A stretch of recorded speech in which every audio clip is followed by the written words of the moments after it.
சென்னையில் உள்ள ஓட்டுச்சாவடிகளில் மாற்றுத்திறனாளிகளுக்கு வசதி செய்யப்படும் என்று தேர்தல் அதிகாரி தெரிவித்துள்ளார். பணம் வாங்கிக் கொண்டு ஓட்டு போடுவதை தடுக்கவும் மக்களுக்கு ஓட்டு போடுவதன் அவசியத்தை வலியுறுத்தியும் பல்வேறு வேடங்களில் விழிப்புணர்வு நிகழ்ச்சி நடத்தப்படுகிறது. இதன் ஒரு பகுதியாக சென்னை மாநகராட்சி கமிஷனர் சந்திரமோகன் தலைமையில் கல்லூரி மாணவர்கள் திங்களன்று மெரினா கடற்கரையில் பேரணி மற்றும் மனித சங்கிலி நடத்தினர். இந்த பேரணியில் சென்னை கலெக்டர் கோவிந்தராஜ் கலந்து கொண்டார். இதுகுறித்து செய்தியாளர்களிடம் பேசிய மாநகராட்சி கமிஷனர் சந்திரமோகன், பொதுமக்கள் ஓட்டு போடுவதற்கு வசதியாக ஓட்டுச்சாவடிகள் தயார்படுத்தப்பட்டு வருகிறது என்றும், மாற்றுத்திறனாளிகள் ஓட்டு போட வசதியாக வீல் சேர் மற்றும் சாய்வு தளங்கள் அமைக்கப்படும் என்றும் தெரிவித்தார். பதற்றமான ஓட்டுச்சாவடிகள் கண்டறியப்பட்டு வருகின்றன என்று கூறிய அவர், மக்கள் தங்கள் ஜனநாயக கடமையை தவறாமல் நிறைவேற்ற வேண்டும் என்றும் கேட்டுக்கொண்டார். இந்த ரேலி ஒரு ஹியூமன் செயினில் கன்க்ளூட் ஆக போகுது.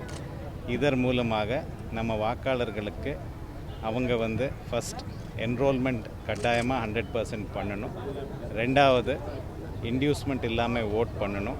மூணாவது 100% போலிங் டே அன்று கட்டாயமாக ஓட்டிங் பண்ணணுங்கிற ஒரு மெசேஜ் நம்ம மக்களுக்கு இந்த ஒரு அவேர்னஸ் கேம்பெயின்லேருந்து நம்ம கொடுக்க பார்த்துட்டு இருக்கோம்.